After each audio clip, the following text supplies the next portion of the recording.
you all are so shy and it's hard. and you should all have this.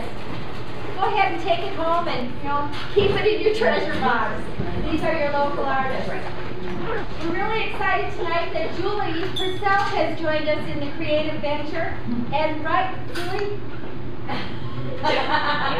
Julie will wave and point over at her latte art. So give her a hand. Sharing her China Cup collection and her home morning coffee is Edna Angerhofer, who's spending the winter in New Mexico. So bless her heart, she sent it, and we're thinking of you, Edna. Neva, where are you, Neva? Oh, right here.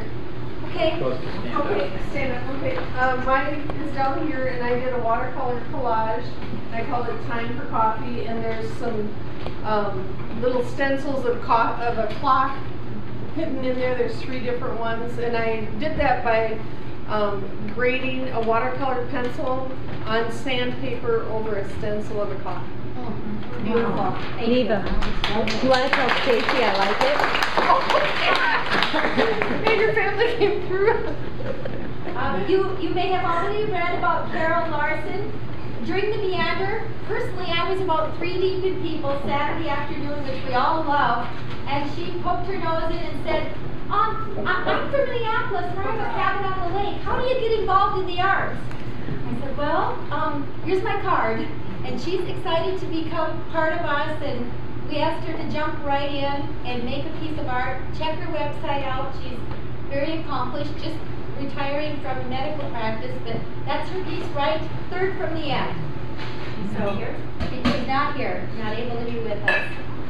Alyssa Morrison, Starfish in a Cup, how fun. Where are you, Alyssa? There you are. You want to point to your piece? There you go. Would you like to say anything? Kathy, I've been kind of oogling over your piece all day long. Where are you? Right there you are. Oh, good. Would you say a bit or two about your piece? Well, it's right there. I had kind of a problem this week. I had a swollen eye, so I kind of painted that with one eye. I got sort of a little crooked on there, but sometime I'll straighten that out.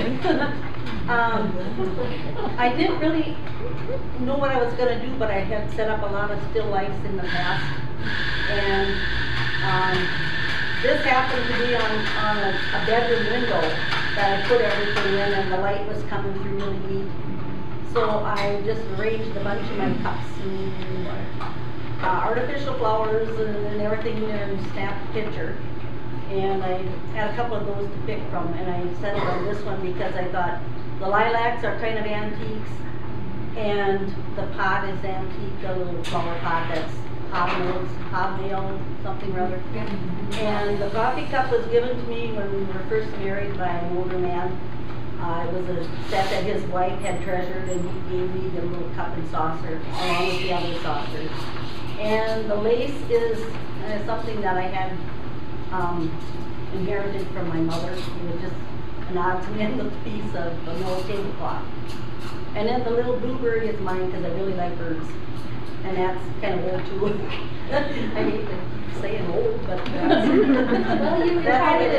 And the chocolate chip cookies, I had to go through a couple of cookbooks to find something that would fit on the plate. So, no. But anyway, I called it Antiques and Clock. It's beautiful. Give Kathy a Next on our list is Liz Rackle. Liz, you're right there, and you are the chief hanger girl and bottle washer, and give us a couple words about your special piece. Well, I really had fun with the whole coffee bean thing. So mine's painted with espresso, and then I used some spices to make a yellow for my sunflowers, and the centers of them are coffee grounds. So I just tried to make coffee be the art. So you use spices for the flowers? Turmeric to make the yellow. The green, I cheated with the green is watercolor because I took down all kinds of plants and sticks and things, and I couldn't make green, so I had to cheat with the green. Looked like a science project to me, but it was a lot. Thank you. Julie often gets the question about pieces, whether they are for sale or not. I asked Liz today and she said yes, her piece is for sale. Carol Larson also said her piece will be for sale in a couple of months. She has it in a juried show. Don, I know you're here. He had to go. He left for a meeting. Wow. Don is sharing a piece from his Northridge drawing project right here, working with some of the residents, and it's been just really a heartwarming opportunity for him. So let's give him a hand. Elise. There you are. Elise has been busy. She has 3 pieces. Go ahead, Elise. The first one on the left there, the very top is 3 individual pieces that were sewn together, but each little square was dyed with coffee. And the left is the strongest solution, and I diluted it each time to get to the lightest shade on the right. And then below it in script on coffee filter pieces. On the left would be the names in a foreign translation, you know, French and Spanish and Irish and so forth. And down the center would be our common names here in Julie's coffee shop if we were to order something. And then over on the right are all the slang terms for coffee. Cup and Joe and Morning Thunder and those type of things. And then over there in the middle is DS du Cafe, which is Coffee Goddess. And that was painted on, and then there were layers of sheer fabrics, and over the top of that was put tulle, and then it was machine quilted, and then all the beading was added. And the spoon is an accent. And then on the far right, the blue piece is a piece that was more of a traditional quilting design for the background. But there are 3 cups on there that are needle felted wools, and then the colors that make up each cup are made up of wool and silk and alpaca fibers, needle felted. And then they have bead accents, and down on the left side is a little wire sculpture of a coffee cup. You're making me tired. It's wonderful. No, you're the one who should be tired. It's beautiful work. I didn't mean to skip myself. I had a lot of fun doing the collage of photos that I'd taken within Julie throughout the year.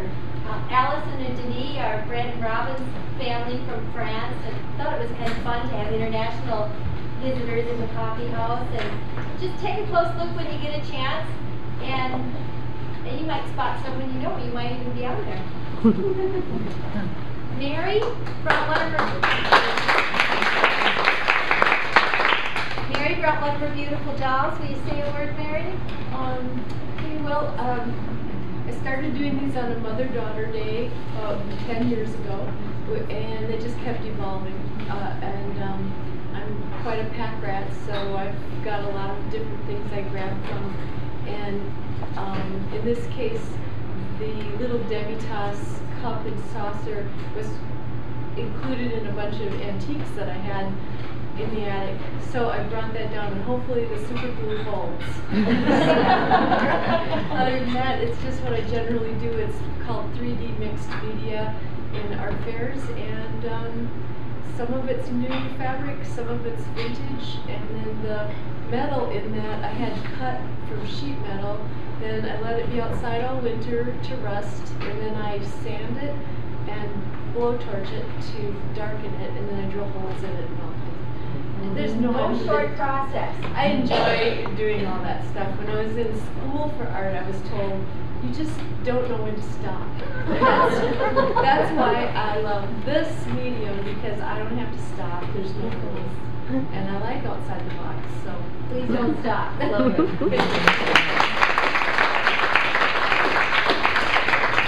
Well, we of surprises tonight, and I'm really excited to introduce the friends from the Big Stone Writers Group that have agreed to write and read. I mean, they're just all in tonight. So we have Brent Olson and John and Lila. I don't know what they're doing. It's just going to be fun to hear. So, John and Lila, here we go. Well, our process was we got a call from Becky. We found the 10 words on paper. And it really sounds pretty easy after this one. Yeah, especially since I didn't do any of it, I'm just reading. No, she's reading with me so that she'll be able to hear every other line or every other verse. The first poem was two. Well, I have to say this. Two things jumped into my mind immediately upon thinking about the request. One was this book, Turning the Cup. And I do want to give a really short history of this. This is written by a former classmate of mine. Way back in 1962, we graduated. I didn't see Will Marowitz again until sometime in the early 90s, no, 2000s when we moved back here, so it had been almost 40 years since I'd seen him. We were in Pipestone, Minnesota for some reason, had a store there. The guy walked in, I thought, boy, he looks familiar, but I didn't see anything. We were there once more to pick up a dresser we'd found. He walked in again, I asked him who he was. All right, and then I didn't hear from Will again until last year. And it just so happens that Will published his first book of poetry he's ever published in 2010, the same year I published the novel. So it's strange the way that's worked. And then he called me, so we've communicated 3 times in the last 50 years. Anyway, the book is called Turning the Cup, and right away that appeals to me because that's what coffee's all about. And also, he's got quite a few poems that are about coffee in here. So what I did with this first poem is take some of his lines and rework them a little and make them into one poem. He's got about 4 poems in which coffee is a central character. It's called An Invitation. We invite you to be seated, be one to each of us, one to each and all, turning the cups. As we settle in, they'll be running the machines, steaming the water, liquefying flavors and aromas to twist our nostrils with succulent yearnings. To this we invite you, our friends, with whom we will wager, solve riddles, trade fables, construct conversations about life's mysteries. Our friends, we will leave our stress, lift coffee mugs, laugh loudly at old jokes and memories while we inhale exotic coffees with their motherly aromas. Finally, we will rise, wrapped in the sounds of coffee, soft, promising, warm coffee, ready to continue the day's journeys after turning the cups.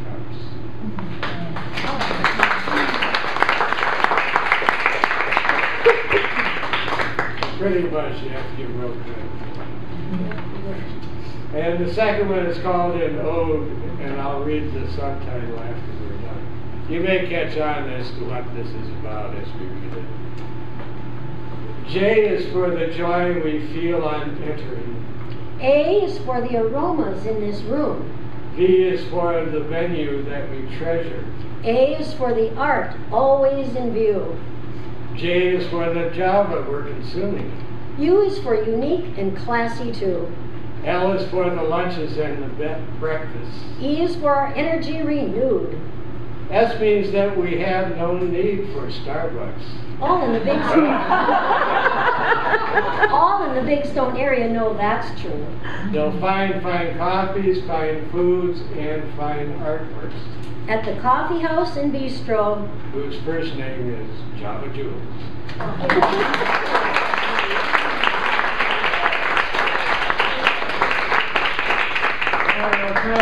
subtitle is To a Perfect Marriage, because the marriage between the arts community and Java Jews is pretty good.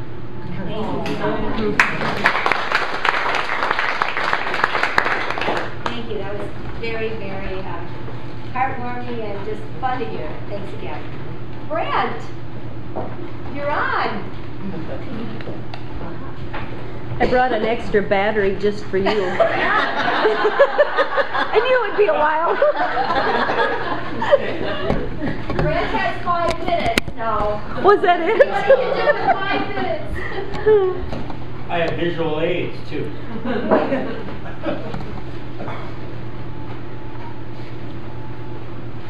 And luckily I had a deadline anyway, so I could fit the, so I can do this and get paid for it too, so even better. I was in a coffee shop in a mall killing time. On the shelves across from the counter was an assortment of coffees for sale. I have 3 grandchildren from Ethiopia, and not too long ago I returned from a trip to Haiti, so both those places need money, and they make money by selling coffee, so what coffee I see on the shelves is something, the sort of thing I pay attention to. Now I just saw a bunch of flavored stuff with names like Holiday Surprise and Cinnamon Toasty, and I asked a young woman behind the counter if the store sold any coffee from Haiti or Ethiopia. She said, no, all ours comes from Minneapolis.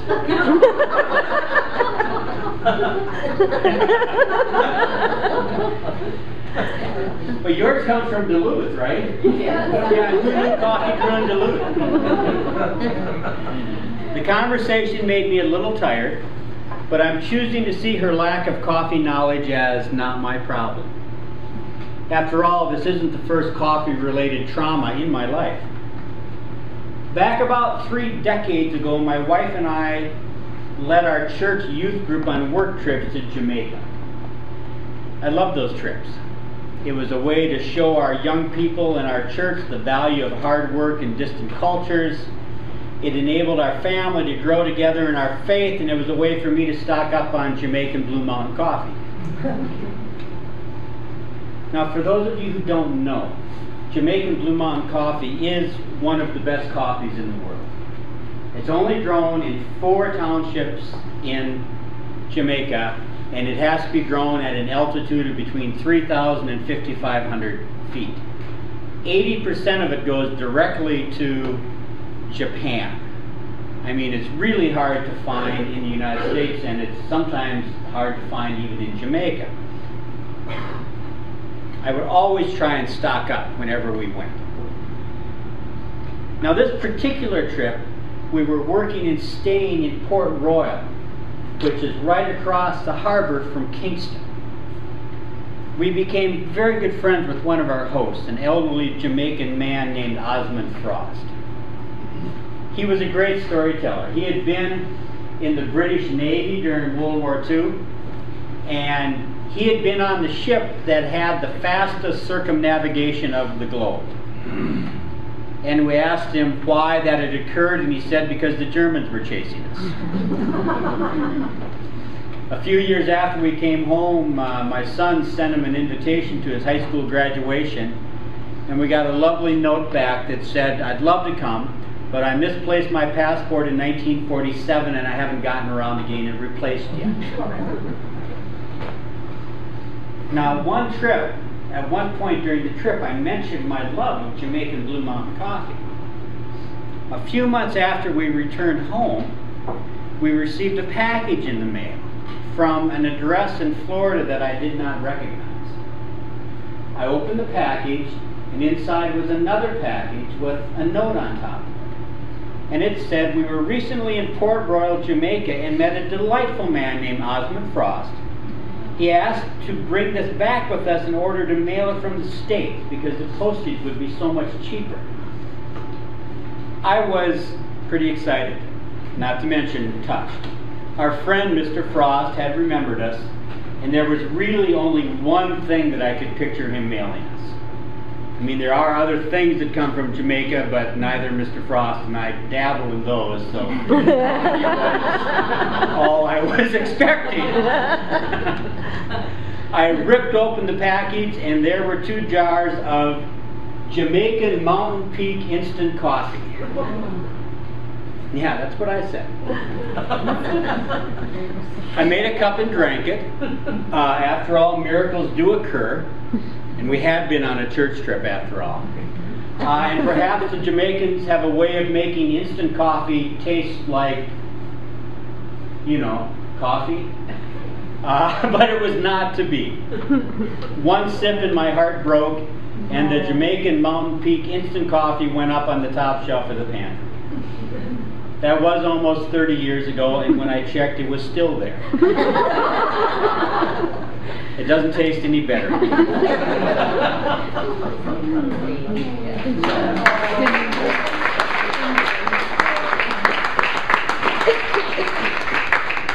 you, Brett. Don't ever ask me to write anything more about coffee, because that's my only story. You did a real nice job. Real nice. Thank you very much to both the readers and writers. And in But my I had visual aids. Oh, well, you did. Well, you can write about.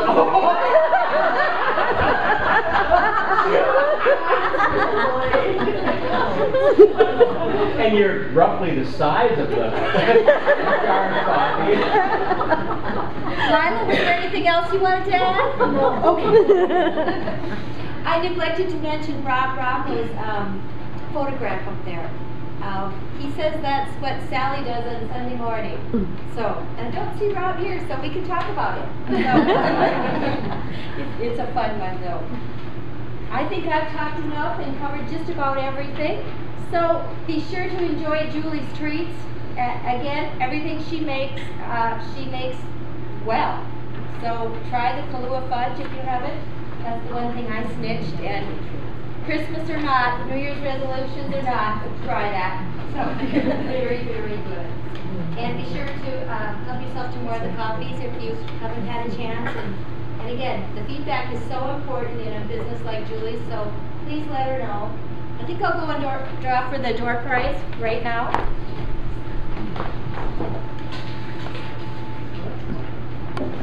Where is it now? Patty Coke. Okay.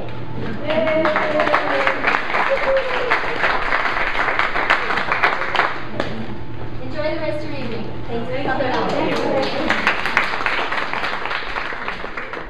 We all need to do a round of applause for Becky. What a great event. Thank you very much. We can't say enough thanks to you, not only for tonight, but for everything that you do every day of every week that you do to support arts in this area. So thank you very much, Julie. Dan and I both grew up in corporate America, and I've been in this area less than 6 years. And one of the things I learned in corporate America was to be free, be bright, and be gone. So in trying to live up to that tradition, I'm just going to tell a very brief story, and that is that in having come to this area, I truly appreciate and enjoy the people and the talent of the arts in this area. It is just amazing what everybody, you know, just look around at the art here. And I have to share a very brief story about one night we were going to an art event. I don't remember which one it was, but my daughter, Karina, is 13 years old, and she asked who would be there. And I said, well, it's probably going to be a lot of fun, classy people. And she looked at me and said, Mom, then how did you get invited? It's okay, it really is. But my message is no matter who you are, what brought you here, I hope that you always, whether you're an artist or a guest or whatever, I hope you always feel comfortable at home and enjoy the arts and the people of the arts of this community, because I think you're all just a wonderful, wonderful group of classy people. So thank you very much. I'm going to be brief, be bright, and be gone now, so have a fun rest of the night. Thanks, everyone.